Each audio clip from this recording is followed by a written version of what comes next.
Hey everybody, it's Alex from Heavy New York. We are back at the St. Vitus basement, and today we are here with Spencer of Ice Nine Kills. Thank you for your time, man. Thanks for having me. Yeah, it's so great to have you here. It's a sold-out show tonight here at St. Vitus, and you should see the line outside. It's pretty packed already. That's awesome, man. We haven't played in Brooklyn in a while, so that's great to see.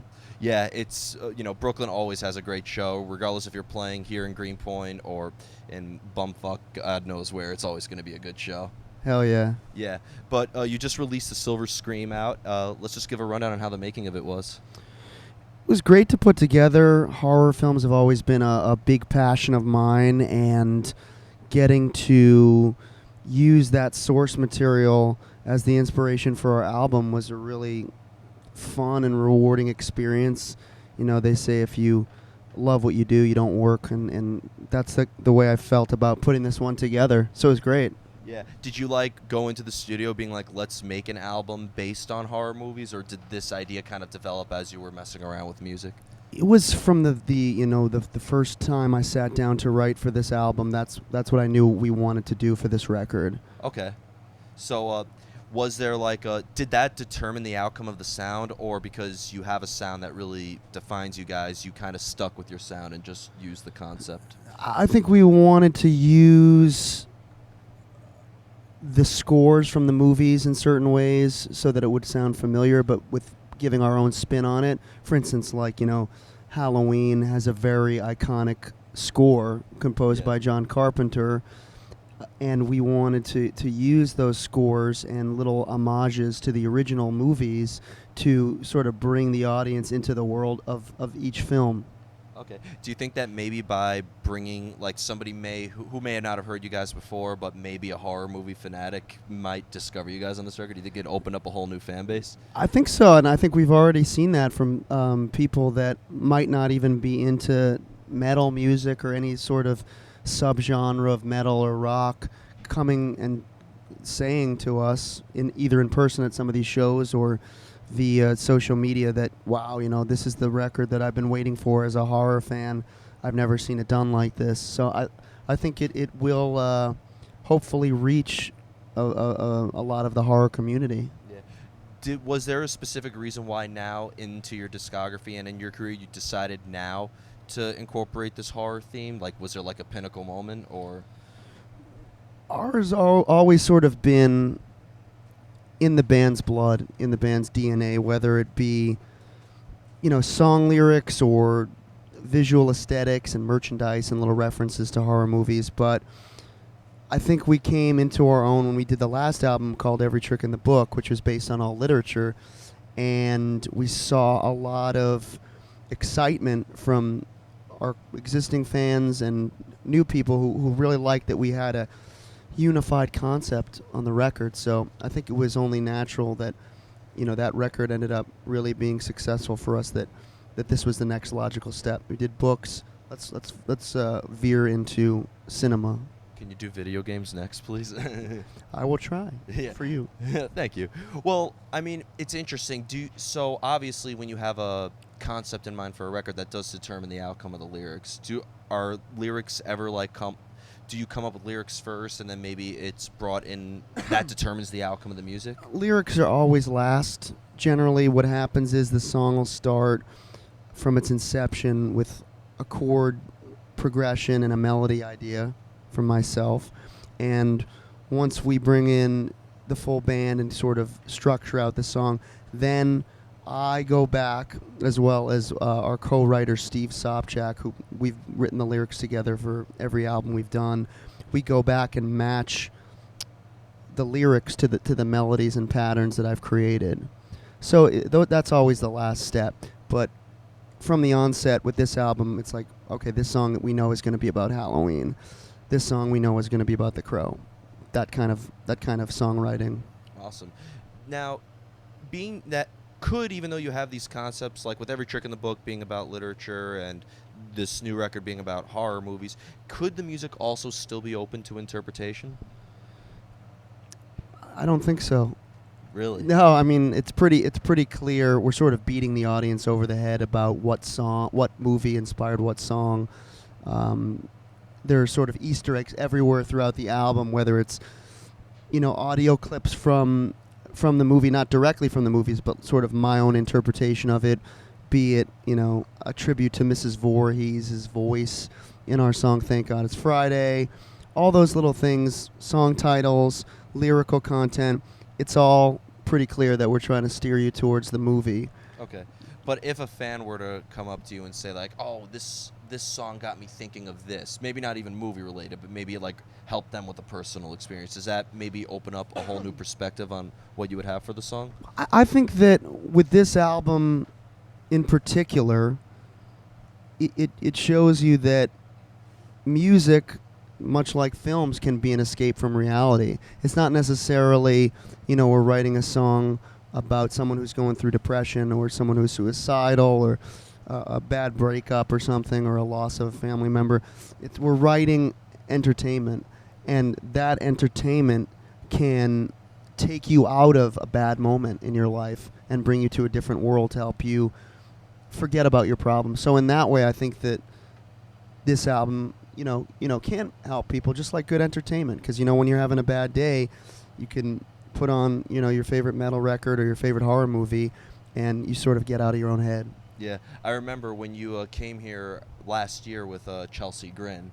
I remember I saw somebody enter the venue who seriously looked so pissed off, and then I saw them towards the end of your set and in the Chelsea Grin pit, like you would have thought it was a completely different person. So your shows definitely do have an essence of escaping from reality. That's awesome to hear. Yeah, but now being for you, because you're performing on stage and stuff, when you're presenting these songs live, is it a different experience for you performing this in front of an audience versus playing it in the studio, or in the end, playing music is just playing music?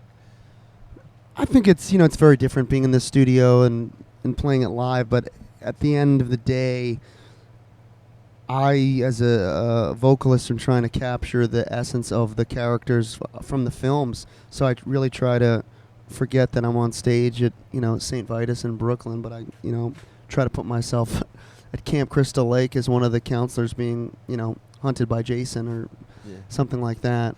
Are you gonna come out in a Jason Voorhees mask or anything? We've got some costumes. I'll leave it at that. That'll be awesome. So, clearly this record also opened up a whole new vision for Ice Nine Kills on how to present themselves on stage, right? Definitely. So you bring in the horror aspect of it. What about with Every Trick in the Book? Do you bring like a literature element to there too?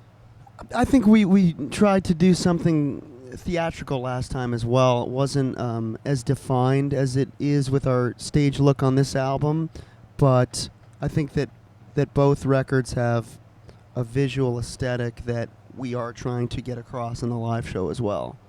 Awesome. And that opens up a whole new vision into the music as well.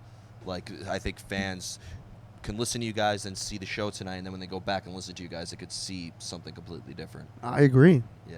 Yeah. Now, another question I wanted to ask you is, Ice Nine Kills has toured with many, many different bands. I know that you just did, I mentioned Chelsea Grin earlier, but you also played with Every Time I Die. You're hitting the road with Atreyu soon. Many different types of bands. Do you notice maybe a different audience or a different vibe in the crowd depending on who you play with? I think you're always going to see a slightly different reaction based on who you're touring with. But we've been lucky enough to tour with bands that have very accepting fan bases and are willing to, give the band that's playing before the headliner a shot. I think it's also cool to see growth. For instance, we toured with, our good friends Motionless in White, 2014 maybe, and we had good reactions from the crowds, but there were definitely a few crowds where it's like, wow, we had to really win them over. Sometimes with the arms crossed in the front row, kind of just waiting, just waiting for the headlining band, which is completely understandable. I used to kind of do that too, but it's cool to see the growth, and then when we went back out with Motionless, 6 months ago, was like night and day. Their fans really embraced us, and it's cool to see that if you put in the work on really trying to hone your live show, that you can win over fan bases that maybe are a little bit reluctant to give you a shot at first. Of course. And I mean, Motionless in White has a very theatric stage as well, so I think you guys and them on the same bill is just made for a clearly entertaining night. I agree. Yeah. One question I wanted to have going back into the Silver Scream, I'm not really a big movie guy, so I'm not a big horror movie guy that goes along with that, but so if somebody who may not be a movie buff, would they maybe have a hard time maybe grabbing the overall concept of the record, or in the end it's fair to say that the music is also polished enough that they could just be enjoying the soundtrack, right? I think so, because I think that a lot of music out there, a lot of popular music, whether it's in the pop world or from our world, like people aren't necessarily a percentage of people aren't necessarily really getting into the lyrical content. It's just like, is this a catchy melody? Is this is this part banging? Does this part slam? And I think that we tried to make a record where even if you don't know the movies, you can appreciate it just because it sounds cool. Yeah. We've been getting a lot of airplay on Sirius Octane, and I think that, I don't think that everyone that's listening there necessarily knows that much about The Crow that the song is based on that they're playing, but they love the song, and maybe through them playing that, they'll go out and watch The Crow. Yeah. I've heard of The Crow because the Angry Video Game Nerd reviewed the game based on it. So. Oh, nice. So it's cool how many different mediums of art and many different mediums of creativity could lead to another one. Definitely, yeah, absolutely. There'll definitely be people getting into horror movies through this record. I hope so. Yeah. And one final question I wanted to ask you actually is, because Ice Nine Kills is originally from Massachusetts. Yes. Yeah. So I mean, with your style of screaming and singing, I mean, Massachusetts is like to that style as what like Seattle is to grunge. Killswitch Engage, All That Remains, Unearth, Bury Your Dead, Diecast, you name it. So was there like a scene, because I know that you started a little bit later than all those other bands, so was there like maybe a scene that you guys kind of cut your teeth in Massachusetts? We sort of made our own scene in our little world. I'm from the North Shore of Massachusetts, like Salem, Swampscott, Marblehead area, and there weren't that many shows going on, when I was in high school. Maybe one or two that I would see, but we really tried to cultivate our own little scene in that area, and I remember getting banned from every VFW in that area. But other than that, I would love to always go and see shows on Lansdowne Street in Boston, which is right across from Fenway Park. Used to have a couple venues called the Axis and the Avalon, which is now the House of Blues. And also, the Worcester Palladium, where many of those bands that you're referring to, cut their teeth. So I would say just in general, the Massachusetts scene definitely influenced the band, and I think is has a responsibility in terms of where our sound went. Yeah, I would say so. It's funny. We just interviewed Vincent from the Acacia Strain back this weekend, and he said like it doesn't matter like where specifically you're from in Massachusetts. In the end, every band that comes from there now is like kind of loops like. You're playing Massachusetts, doesn't matter if it's Salem, if it's Boston. In the end, Worcester is where the scene is, so you're like a Worcester-based band. Right. Yeah. Yeah, I mean, one of the first shows I ever saw of a punk band was Goldfinger. Oh, my God, I love that song. And Mest at the Palladium in Worcester. And I formed the band that night after the show. And the tattoo I have behind my ear is the date of the show. Oh, wow. Yeah. That's an awesome tattoo. Thank you. Yeah.